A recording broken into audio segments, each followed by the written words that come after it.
The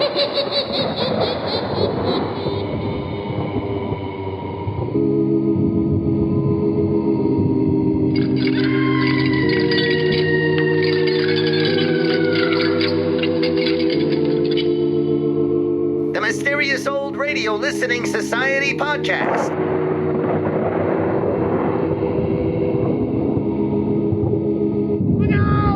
Welcome to the Mysterious Old Radio Listening Society, a podcast dedicated to suspense, crime, and horror stories from the golden age of radio. I'm Eric. I'm Tim. And I'm Joshua. This week, we kick off a 7-episode discussion of the 15-part serial Bury Your Dead, Arizona from I Love a Mystery, requested by our mysterious patron Mark.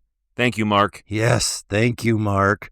I Love a Mystery was an adventure serial created by legendary radio writer Carlton E. Morris. It originally ran on NBC from 1939 to 1944 and was revived on the Mutual Broadcasting Network from 1949 to 1952. The series followed three friends, Jack Packard, the tough and charismatic leader, Reggie York, the dignified Englishman, and Doc Long, the comically excitable Texan, as they ran the A1 detective agency and traveled the world in search of adventure. Unlike Morse's long-running family drama One Man's Family, I Love a Mystery was a fast-paced, often outrageous blend of action, exotic locales, femme fatales, monsters, and murder. Jim Harmon, author of The Great Radio Heroes, wrote that the program seems to be especially designed to outrage the PTA, Mothers of America, and whiten the hair of child psychologists. The monsters and murderers were not cleaned and prettied up as on television and contemporary comic books. Even the heroes were hardly symbols of purity and justice. At the height of its popularity, the show inspired 3 Columbia picture films and even influenced later mystery storytelling. Hanna-Barbera's Scooby-Doo borrowed its formula of presenting seemingly supernatural mysteries with ultimately logical explanations. Sadly, almost all of the original episodes are lost. What survives are fragments and 2 complete serials. The Thing That Cries in the Night, which we discussed in episodes 39 through 43 of this podcast, and Bury Your Dead, Arizona. These versions come from the later Mutual run in which Morse reused his original scripts. The survival of this complete serial is thanks to radio historian Jim Harmon. In the 1960s, Harmon befriended Morse, who entrusted him with a handful of transcription discs stored in his garage. These included The Thing That Cries in the Night and Bury Your Dead, Arizona. Harmon transferred them and shared them with the world, preserving what would otherwise have been lost forever. Over the years, rumors have swirled about other missing episodes hidden in private collections, hoarded by wealthy collectors, or sitting forgotten in radio station basements. But for now, these 2 serials remain the only complete adventures. And now settle in for parts 1 and 2 of Bury Your Dead, Arizona from I Love a Mystery, starring Russell Thorson as Jack, Jim Bowles as Doc, and Tony Randall as Reggie, with guest appearances by Louis Van Rooten, Mercedes McCambridge, and Robert Dryden, in a broadcast originally heard on the Mutual Network in 1949. It's late at night, and a chill has set in. You're alone, and the only light you see is coming from an antique radio. Listen to the sounds coming from the speaker, listen to the music, and listen to the voices. The Mutual Broadcasting System presents I Love a Mystery, transcribed.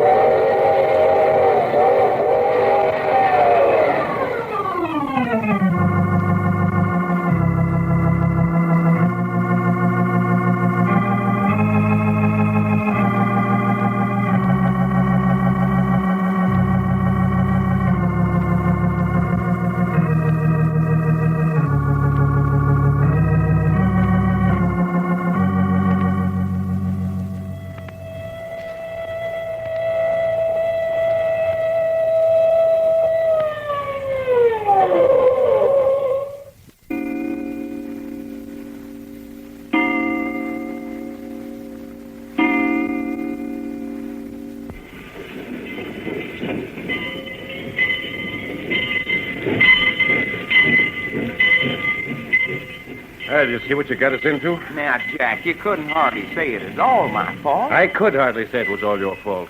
Sure, I reckon you could say it all right. Move over, Reggie, so's I can squat. Quiet. Go ahead and squat. You knew as well as I did that the police were looking for us. Yeah, I know. And you knew that if they found us, they intended holding us as material witnesses in the Martin murder cases. Yeah. And you knew that it might be months before we'd be free. But, Jack, after what happened to Cherry and Fay, you wrote a full report on the whole business. We all signed our names to it. Yes, but I didn't say who the murderer was. But you said the killer was dead. The police weren't satisfied with that, as you quite well know. Yeah, they wanted you to say right out that it was Job that killed the chauffeur, and it is Cherry who killed Job. Well, why didn't you say? Because we went to the Martin house to protect Grandmother Martin's interests. Her chief interest was to keep the Martin name unsullied. Besides, Fay and Hope were going to get well. Why brand them for life as sisters of a killer? And so the police were after us to make us tell what we hadn't told. Well, we were doing all right. We could have stayed right here as long as we'd wanted to. Never been found. But what do you have to do, Doc? Well, doggone it, Jack. You have to get yourself mixed up in a drifting poker game. But I was bored. So you were bored. That's right, I was bored. So what do? Well, I hunts me up a bunch of hombres and gets myself into a poker game. You take the $25,000 reward money and lose the works. Well, what you mean I lose the work? Well, you did, didn't you? Well, I got it back, didn't I? Did I say you didn't? Well, you act like I didn't. That 25,000 potatoes is in a money belt slung around your middle, and here you are making more fuss. Yes, but, Doc, that isn't the idea. Then what is the idea, I want to know? You lost the money in a poker game, and then what do? You throw a gun on the game and take it back again. Well, of course I took it back again when I found out the game was crooked. How do you know it was crooked? Oh, that's just plain silly. I still want to know how you knew it was crooked. Because when Doc Long loses 25 grand in a poker game, it's got to be crooked. That's no reason. Well, it's reason enough for me. So now we're not only wanted by the police as witnesses in the Martin case, but you're wanted for robbery with a gun. By the way, where'd you get the gun? Well, one I picked up around the Martin house. Well, where is it now? I made a present of it to the Chinese who runs the laundry around the corner from where we is living. Oh, but, Doc, if the police ever find it on him, he'll be in an awful hole. Well, that's what he gets for shrinking my underdrawers. Very funny. You've not only got the police buzzing around our ears, but you've got the gang that was backing that poker game out looking for us with Tommy guns. And we're running away. You bet we're running away. Well, I don't like it. You brought it on yourself. Well, it ain't that I mind hopping freights out of town. That's kind of different, and I like things that's different. But what makes me mad is us up and running away from a bunch of tin-horn bandits. Quiet, Jack. That Ballywell makes my gorge rise, too. Where's your sense? We can keep out of the way of the police so we can fight the gangsters. But you know as well as I do that we can't do both. This town's too hot, and the quicker we get out of it, the better for everybody. Well, it ain't my way. It's mine. Well, I mean, Jack, if we could get just one fast round in with the gang before we go, just to make them understand we're not leaving because we're afraid of them. Now you're talking, Reggie. No. And I could slip uptown, and I know where we could find some of them. No. Yeah, I reckon when Jack says no, that's all there is to it, Reg. Apparently. What time is this freight that we're catching pull out? I don't know. And we're just sitting here in this boxcar until it does? Yes. Sure a nice night for dirty work. Man, is it foggy. We'd bloody well have to keep our eyes peeled. Freight could slip by us in this soup and we'd never even know it. You know what makes me so blame mad about this? What's that? Well, here we come down to Hollywood for no other reason than to spend $25,000. Did we spend it? Not 1 cent. Not one doggone cent. First we get mixed up in the Martin murders, and now we got to sneak out of town. I swear to my grandma, it's harder to spend 25 grand. Shut up. Huh? What's the matter? Somebody outside the car. Yeah. Get down behind those bales of hay. Right-o. Oh, probably just one of the yard bulls. I don't care who it is. We don't want to be seen. Yeah. Are you sure, Jack? I don't hear anything. Yeah, there's somebody out there, so keep still. Hey, I see a flashlight. Well, hold it. Keep down. Nothing in this car but 3-4 bales of straw. Jack, shut up, you fool. But, Jack, I know that feller's voice. He's one of the gang. What? I'm a spanked hipponoceros if he ain't. He flashed his light in here. He was looking for something, all right. Of course he was. Looking for us. That's great. Huh? Well, what do you mean, that's great? I mean, if the gang is that anxious to find us, they're going to be watching every freight that leaves these yards. But look here, then maybe we'll have a go at them after all, huh, Doc? Now you're talking. How about us piling out of here right now? Listen, you two, you're playing with dynamite. Now let it alone. But, Jack, this isn't like you. Yeah, what's the matter with you, feller? You act to me like you got your running shoes on. I'm telling you, if you don't get out of this town quick, we're going to end up in jail or in a slab at the morgue. You call that any way to talk? And another thing, I don't want anybody to see us climb up on that freight. You mean they'll follow us out of town? Well, what about it, Doc? Yeah, you got something there. For 25,000 armed men, them mugs would follow us to Kingdom Come. Exactly. Of course, I hope they do. I'm still mad about them euchering me into a sucker poker game. Well, forget your man. I don't want to be trailed all over the... Hold it. What's the matter now? They're back. Hot dog. Listen. All right. Climb in, boys. It's him again. Shut up. Tony, your lookout. Keep a lookout for the yard bulls. Give me a foot up and then close the door. Close the door? Shut up.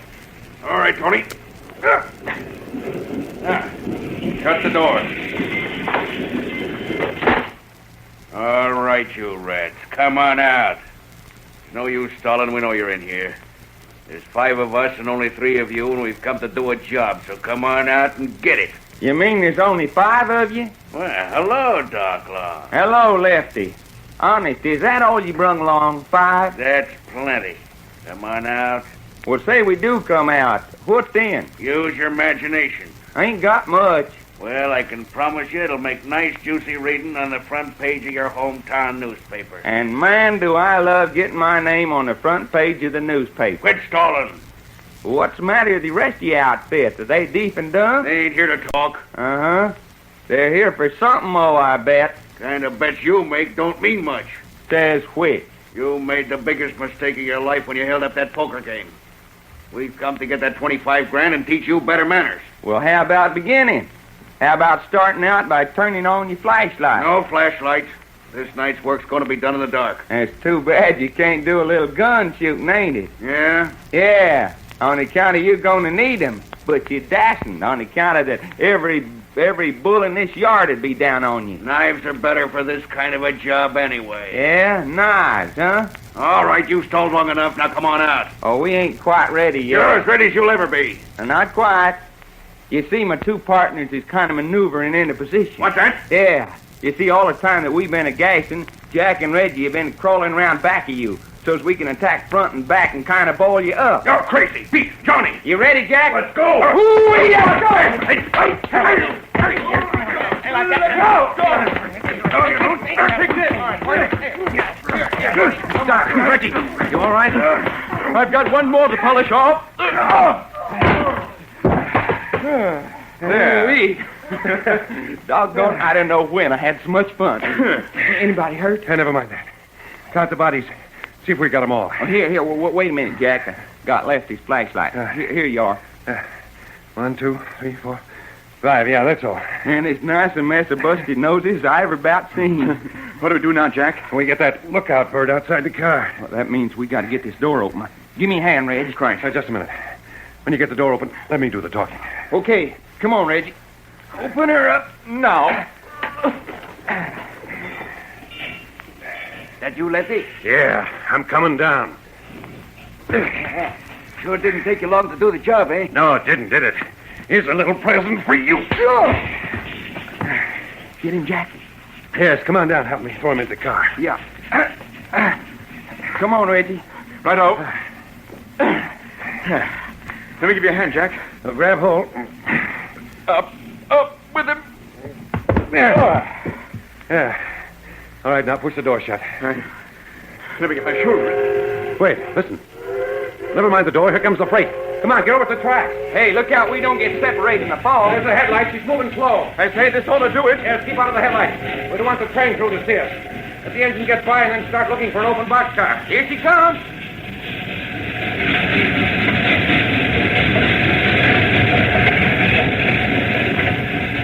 Here we are, Jack. Here's an open boxcar. Run for it. Get in. Hey, hurry. She's picking up speed. Make it ready. Righto. Give me a hand, Jack.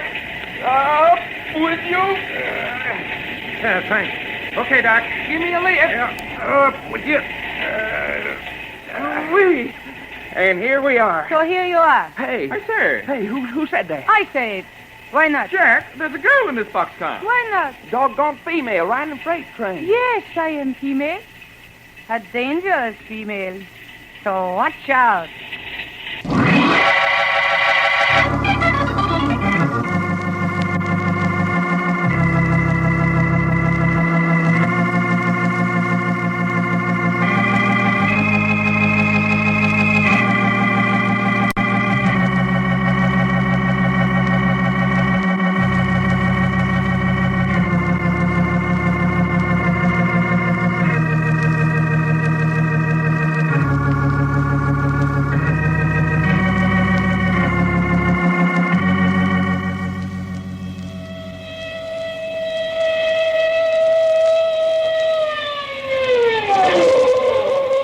further transcribed adventures of Jack, Doc, and Reggie will come to you tomorrow at this same hour. I Love a Mystery, written and directed by Carlton E. Morse, comes to you Monday through Friday, featuring Russell Thorson as Jack, Jim Bowles as Doc Long, and Tony Randall as Reggie York. Frank McCarthy speaking.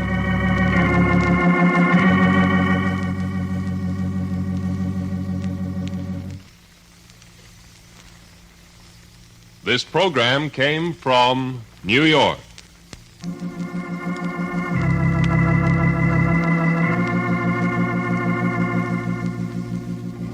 This is the Mutual Broadcasting System.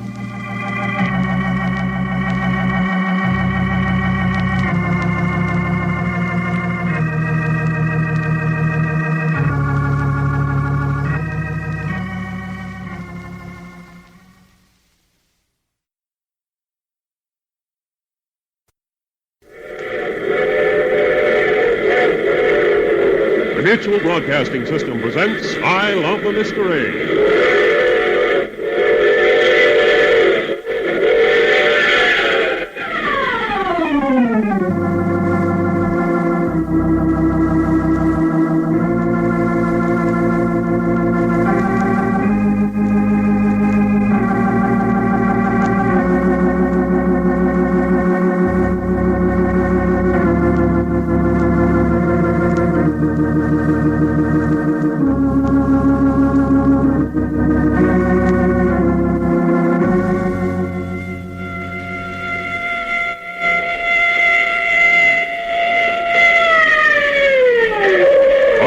Carlton Morse adventure thriller,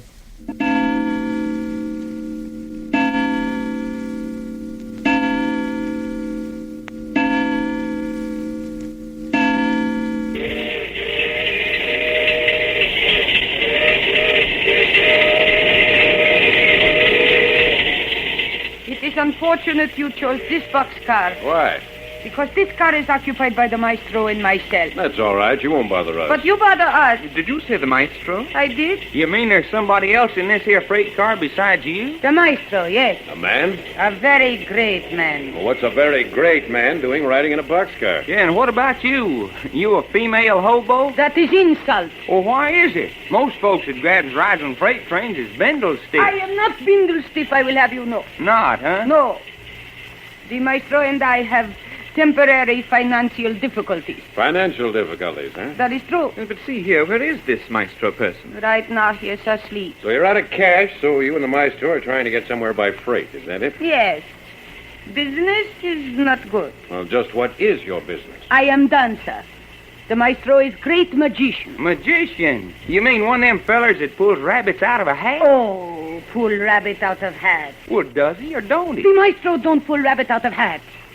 He is great man, I tell you. The Maestro your husband? My husband? Yeah, you and him married? That is preposterous. Oh, it is? The Maestro is not married to any woman.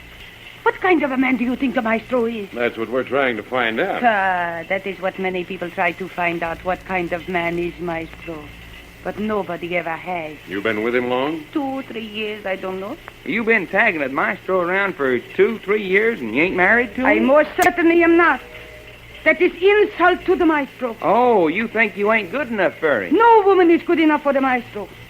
I am best woman there is, and even I am not good enough for him. I say, he must be quite a chappy. Well, how about us striking a couple of matches and having a look at you? No, you do not light matches. Huh? Why not? Because it will disturb the Maestro. What's your name?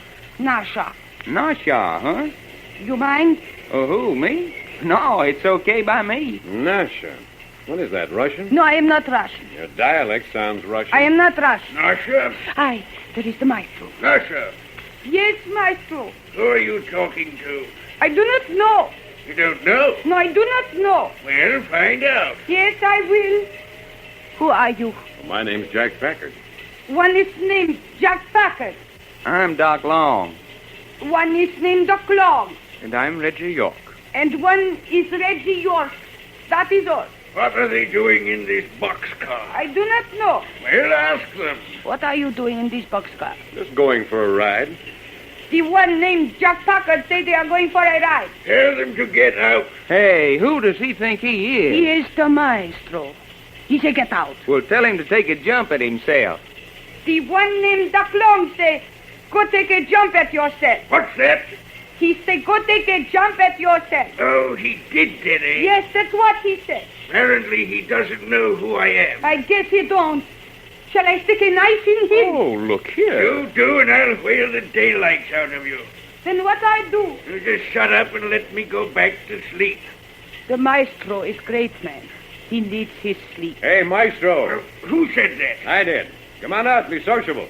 Apparently you don't know who I am. Sure, you're the Maestro. Come on up the doorway. Very well, very well.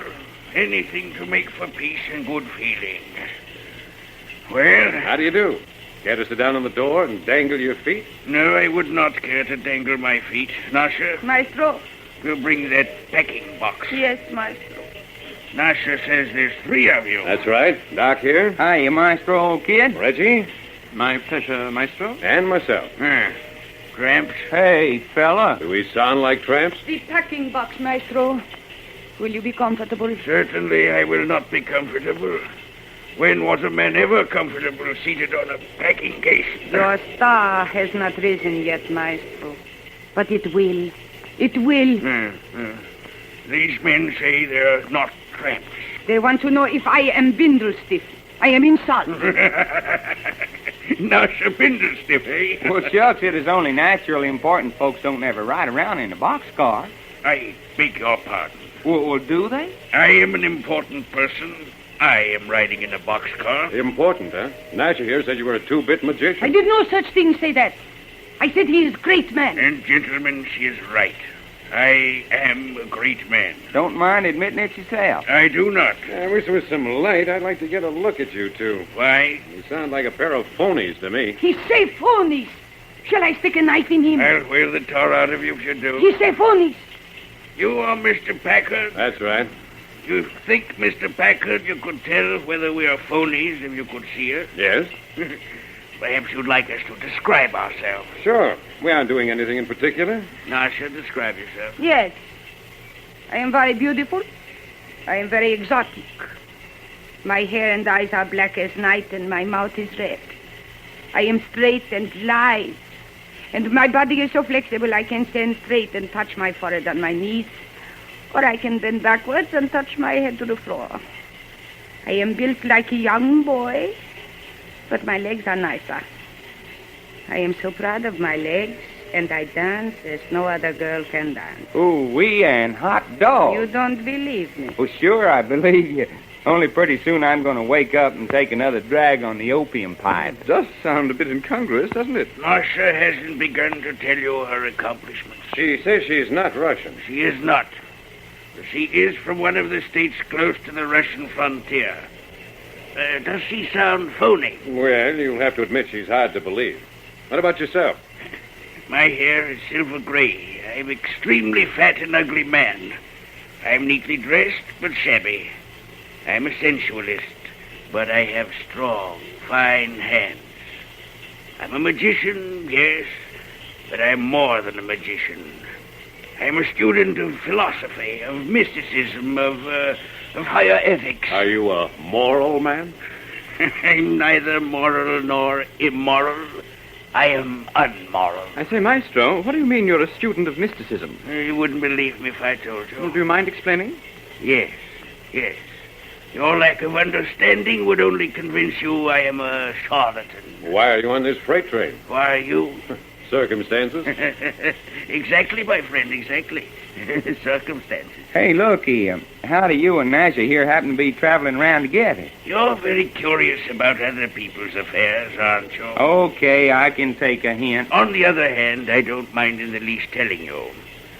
We all need money from time to time to keep body and soul together. When finances are bad, I suffer the indignity of going on the stage to perform simple acts of magic before the public. Nasha is part of my paraphernalia. Oh, I get it. She's the girl that you saw in Half and the girl that escapes from locked trunks, things like that. And I dance. That is what I like to do best. Dance. In other words, you're a common garden variety of magician with a lot of highfalutin ideas. You're trying to insult me, Mr. Packard? Perhaps. Well, you won't succeed. When you talk in that manner, I consider you stupid. An intelligent man never pays attention to stupidity. Thanks. Well, if you're so doggone smart, go ahead and show us something. Show you something? Sure, if you're such a high muck in this here mysticism stuff, go ahead and show us something. That's a very dangerous thing to say, young man. Yeah? Why? Because I might do it. Well, go ahead. What's holding you back? Nasha, Yes, Maestro. remove that cloak. Yes, Maestro. Have you done so? Yes, Maestro. Then lie down at my feet. Yes, Maestro. There. You cannot see the girl, but she's lying curled up at my feet. Nasha, Yes, Maestro. you are thinking only what I am thinking. Yes, Maestro. You're going to let me put this rawhide leash about your neck. Yes. Yes. I stroke your hair. Stroke your hair. Now it is no longer human hair. It is the hair of an animal. The mane of a tigress. The mane of a tigress. You are going to be a tigress. When I say so, you are going to be a tigress. You are a tigress. Hey, Jack, it's snarling. Hey, look at its eyes. Look at its eyes. They're shining. Shining in the dark. That's enough. That's enough, Nasha. Nasha, you're a woman.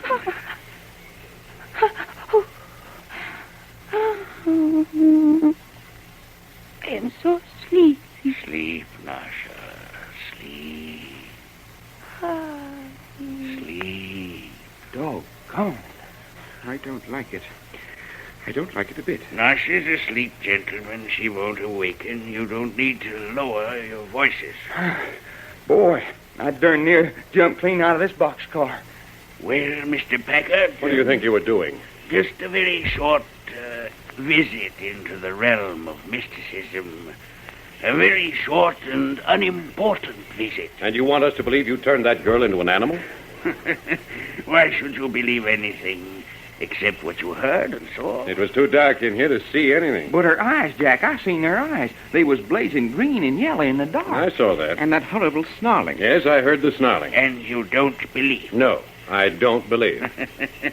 You don't believe your eyes, you don't believe your ears. Would you believe your sense of touch? I might. We'll see. I clap my hands twice.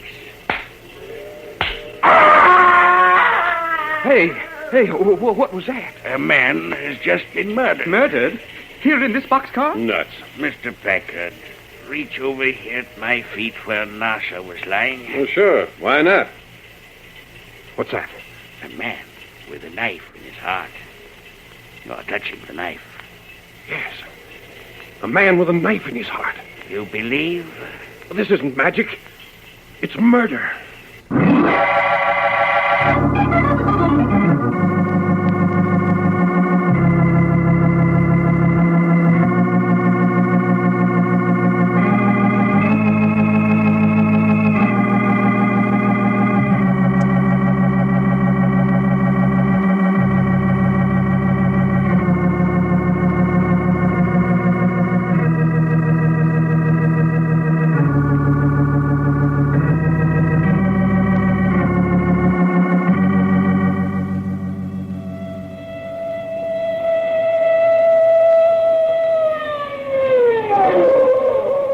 The further transcribed adventures of Jack, Doc, and Reggie will come to you tomorrow at this same hour. I Love a Mystery, written and directed by Carlton E. Morse, comes to you Monday through Friday, featuring Russell Thorson as Jack, Jim Bowles as Doc Long, and Tony Randall as Reggie York. Frank McCarthy speaking.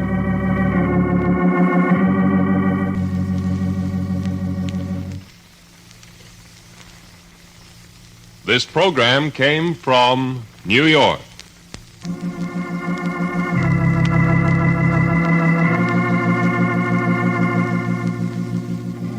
This is the Mutual Broadcasting System.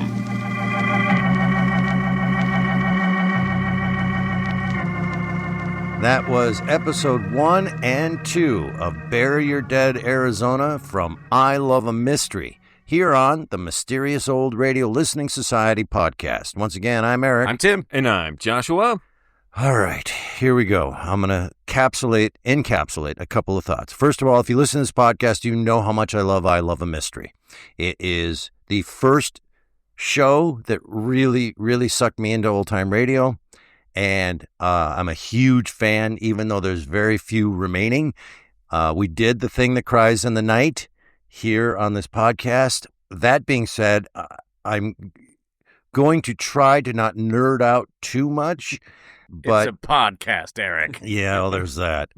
First thing I want to say is where that started, this episode, it doesn't matter what they're saying at the beginning because it's just exposition to explain where the last episode left off, which was The Thing That Cries in the Night. So if you listen to that, this is the next episode of the series. I just want to say that for everybody's like, boy, this just jumps in with a bunch of information we don't know. But Morse frequently puts whole episodes between episodes. Yes. That sound as if maybe you missed an episode, right. But you didn't. Right. And but so mixed in with what actually happened in the last serial is stuff that we never heard, which is Doc getting into the gambling game, losing that money, stealing it back at gunpoint. This very exciting lost episode that was actually just never written. Right. And so, but just for people who are new to I Love a Mystery, that first 4 minutes, you must have been like, geez, I guess I needed to know. No, you don't. Don't take a lot of notes on it if you haven't heard Thing That Cries in the Night, because mild spoilers, I guess. Right. Second thing I want to say, having done this podcast for 10 years, a very interesting thing has happened, and that is I have a love of certain shows, and as we explore all of these shows for 10 years, I discover, I love a mystery. I love CBS Radio Mystery Theater. I love these things.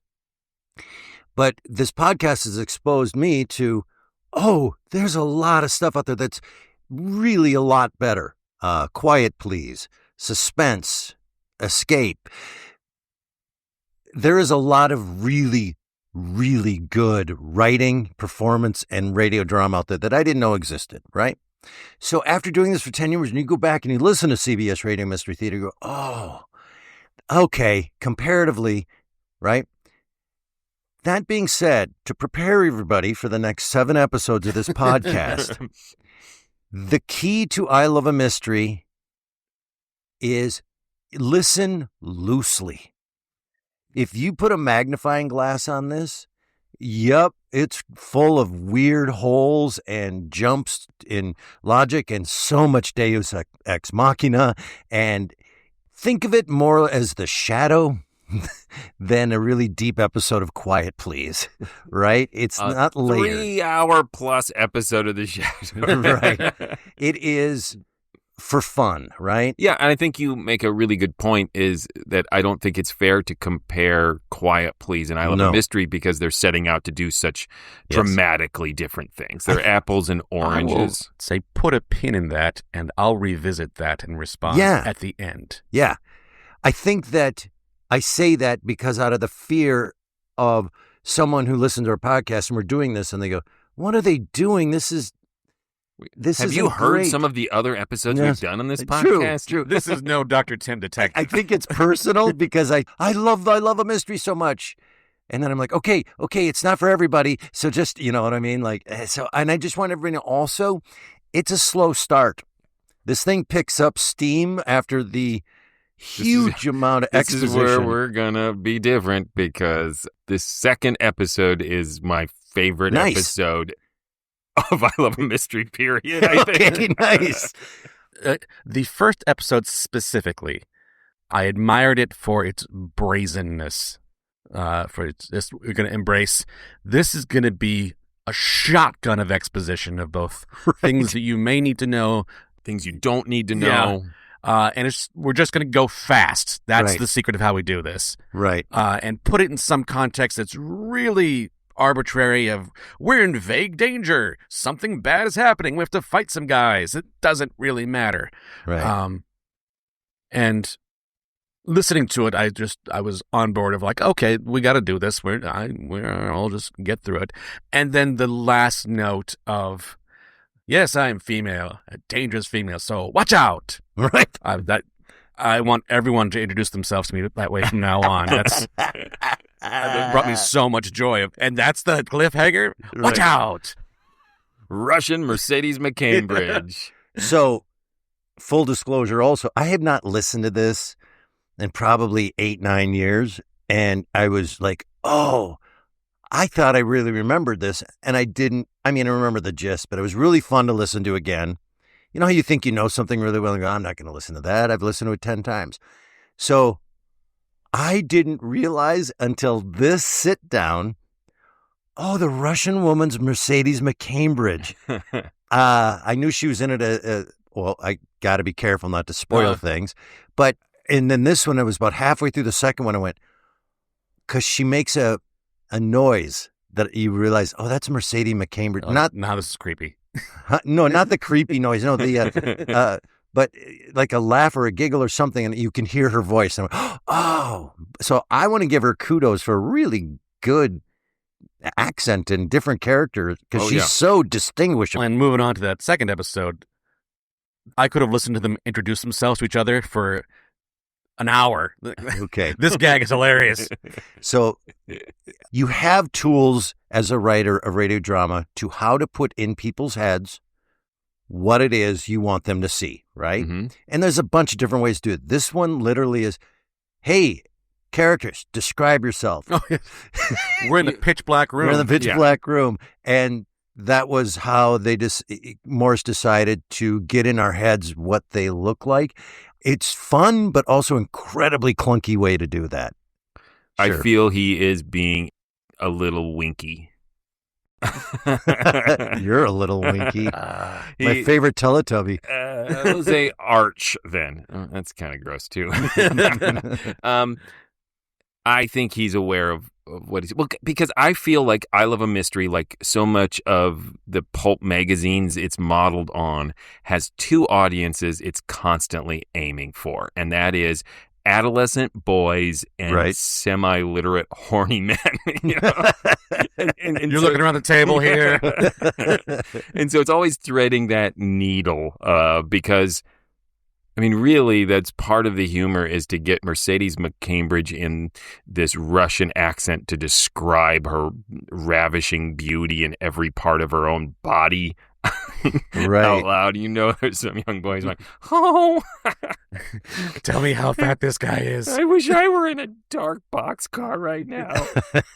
Don't come in, Mom. I'm listening to the radio.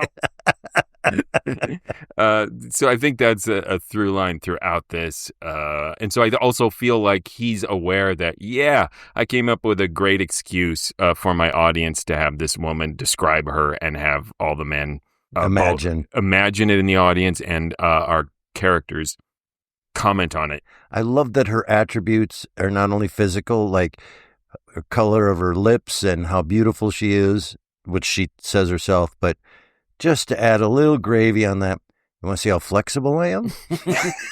Like that's added to it. I am built like a young boy, but my legs are nicer. And I dance as no other girl can.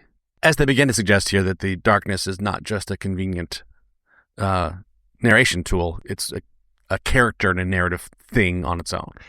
It's hard when you do the painting in your head, when the space is in your head. I think there's a fail in this writing-wise that he comes forward, meets them, and you don't realize that he can't really, it's so dark he can't see them. So you go back for it like, well, it's so dark I can't see you, so you describe yourself. And you got to go, oh, wait, because you see the door open and you see the light at least a little bit coming in. That's I so imagine black. them in shadow. Yeah. Where you can't make it. But I didn't until that point. You know what I'm saying? No. He's just literally sitting on the front of the train engine, laying down the tracks in front of him as he writes. You get the sense that he is clever enough and he has such a gift for writing interesting, funny characters that he had a whole career where he never had to write a second draft. Right. And it just Well, went he was straight on the air. Just so you know, what was this he is was made writing so many. 5,000 scripts a week for 40 years, and that's not accurate. So everybody. he was not fine-tuning these. No, he was cranking out so many scripts with One Man's Family, this, and other shows. My point is, though, hey, come forward, talk to me. What you envision in your head is at least you can see something. You're not instinctively going to think, this is a completely dark room. I'm going to imagine this. And then pitch they black. go back for it and tell you that, and you're like, if I wish I would have known that before now so that I could have pictured that differently, because it was awkward and clunky. But you're so right, Joshua. You're just like, done. Like that sound a typewriter makes when you pull the grip out of the paper. He's like, go, go, go. Kids are standing next to him. Little interns is running scripts to radio stations. To me, these two episodes are an interesting pair because they represent the two poles of I Love a Mystery that are usually woven together into a single episode, but here are separated. Episode 1 is that boy or men's adventure, rough and tumble, a lot of macho-ness, a lot of chest beating, like we're going to go find that gang and we're going to beat them up and we're running from the cops and from gangsters. We're just what every boy or semi-literate man wants to be who's listening to this.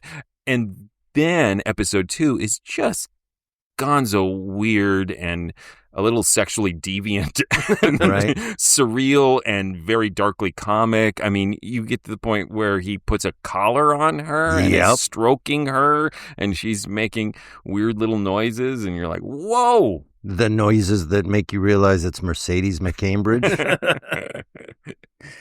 Yeah, it becomes super weird right away, doesn't it? Doc even says it something to the effect of like, wake me up when it's time to take another hit off the opium pipe. Right. And then that's what that second episode feels like. It's just all of Morse's surreal, comic, weird sex stuff. Right. Pumped into this one episode. I think we had discussed it a little bit prior to recording of the Maestro, like in the scene, in this second episode, kind of is full-on shadow villain. Oh, yeah. There's an interesting thing that, she's Russian. And they go out of their way to say, no, she's not Russian. She's from a country close to Russia. It's on the border. And they don't mention the country. I'm wondering, 1950, right? When this came out? Late 40s. Yeah. But I don't know if it was changed much or if those additions were added because it's recycled scripts from about 10 years earlier. Correct. I'm wondering why the dance around of not making her explicitly from Russia. And I'm wondering if there's something social, political about that. Like, not Russia. Or a joke. It could be any of those reasons. I felt like they just wanted to give Mercedes an out if someone criticized her. Okay. Okay, there it is. There it is. That's not Russian. I thought the same thing. I'm not enough of a history buff to know exactly what that could be making. Well, they were allies. But he could also be making a joke about another radio show that was on at this time. I mean, Morse is pretty savvy. One Man's Family. Or if he'd actually put a country there and they said, no one's going to know what it is, just make it Russia. Well, it's not Russia. All right, I'll just do the whole thing. Right. Anyway. It was interesting. I actually, after listening to all of those ideas, I think it's to give Mercedes an out. I like that. Can you do a Russian accent? No. Yugoslavian? I'm golden. Right. Yeah, I thought the Maestro was just immediately an intriguing villain in that the stakes are pretty low. They're pretty comic villains. In the second episode until we get our final cliffhanger of Jack in the dark finding a body with a knife in it. Right. And so then all the silliness suddenly gels into some kind of potential threat. Right. I actually liked the beat. It was more intriguing, which is probably more the stories I like of the he's performing this illusion that she's curling up, she's becoming a cat, and it's an effective sort of convincing vocal exercise, but then you actually see the reflective eyes to just that little extra cell, which is more intriguing to me than as a dead body with a knife in it. Not to downplay dead bodies. We all love a dead body. I know what you're saying, though. Like, you could just have him discover a dead body with a knife in it, and then it disappears. No, you're saying a better cliffhanger would be to end on I don't know if it's better cliffhanger. It's the one that grabbed me more. Yeah. Her eyes are glowing. I see what you're saying. My thinking is if you have listened to I Love a Mystery before, Morse knows that he's going to ultimately attempt to disprove any supernatural goings on, and that the audience probably already knows that this isn't that scary and wants to give them something real, because he knows that Jack would be instantly dismissive of that. And he needs to give something that Jack is concerned about for the cliffhanger to be proper. Right. Yeah, it makes sense. That's actually a really good point. Like, this is nonsense. You're full of BS. I don't buy into this. Oh, dead guy. Now I get that. But for the audience, I think both of them are points of right. This is that thing that until the last episode or whatever, we're going to have to try to guess how this happened. Yeah. Even if it's not that complicated. And I think that's the appeal of these characters, particularly to young listeners, is that they can, wherever they are in their development, they can identify more with the gullible or excitable, fun Doc and Reggie who want to believe in everything they see, or as they're getting older, or depending on their personality, they can agree more with Jack. Yeah, who's like, I'm so much more mature than that. I know it's a trick. I'm with Jack. I want to point out something after these first two episodes. I am someone who listened to all of what's remaining and read a lot of stuff about I Love a Mystery. It struck me, I believe one of the biggest hooks to this series and this show is Doc and Reggie. The characters are really fun and really well written. And second, I want to give a huge shout out. Tony Randall's fantastic in this. Oh, yeah. I love Tony Randall. And it's really cool because the only Tony Randall I knew was Oscar's roommate. Yeah. And so hearing this, like, oh, right, you're not that all the time. Doc and Reggie do make an odd couple, though. They do. A little foreshadowing there. Right. In my own personal narrative vocabulary of how I describe these things, this is the Arrow model of character building, where you have a somewhat unlikable main character who is held up by the friendship of likable side characters. Mm-hmm. Like, well, Doc and Reggie like him, so if Jack sometimes does jerky, weird things, right? Okay, we'll cut him some slack. Right. We trust you, so if you trust him, we're good. Yeah. As Harmon pointed out in our intro, though, they're all a little off. Right. What's wild in this one is just how almost aroused Reggie and Doc are at the idea of getting into some kind of physical violence with this gang. And that is the violence that's most likely to do them harm. Yet they go into full, like, shaking in their shoes mode at any suggestion of supernatural shenanigans. But punching? Yeah. There's a theme, a thread throughout all the I Love a Mysteries, even when it goes to I Love Adventure, or even the Adventures by Morse, which aren't these characters. This whole thing of the characters are just itching. Can I please get in a fist fight? Can I please get in a fist fight now? No. Okay, can I punch him now? Like, these men are just, God, I love fighting. There's a partial episode, and I can't remember.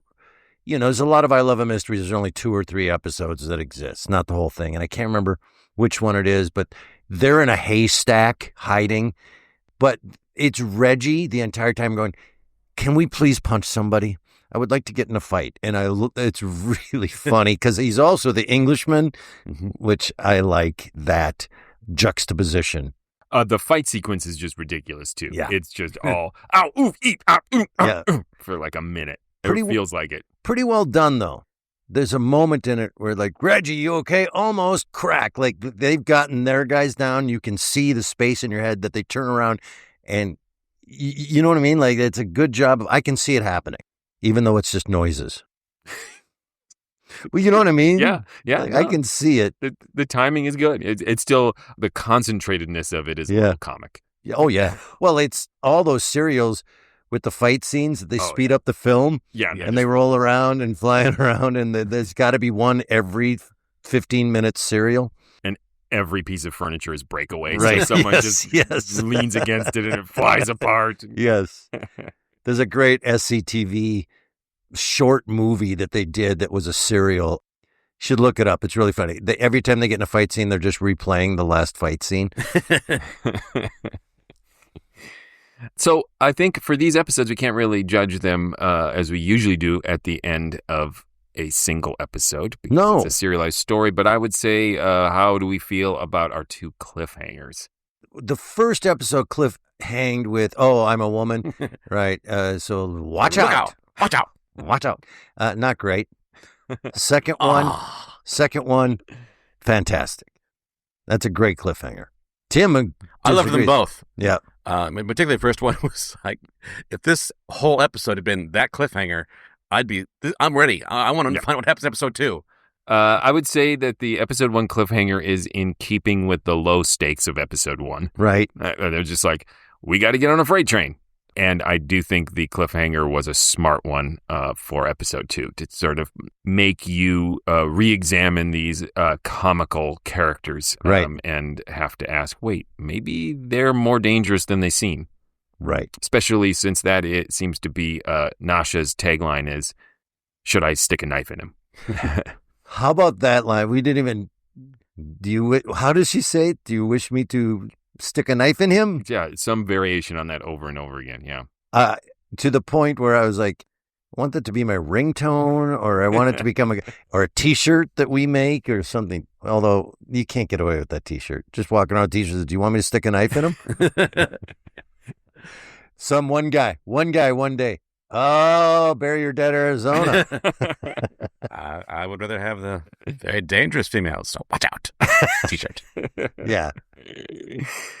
All right, Tim, tell him stuff. Hey, thank you for listening to the first of 7 of these episodes. Please, if you're not already there, go visit ghoulishdelights.com. That is the home of this podcast. You'll find a whole bunch of other episodes there, including the previous run-through of The Thing That Cries in the Night.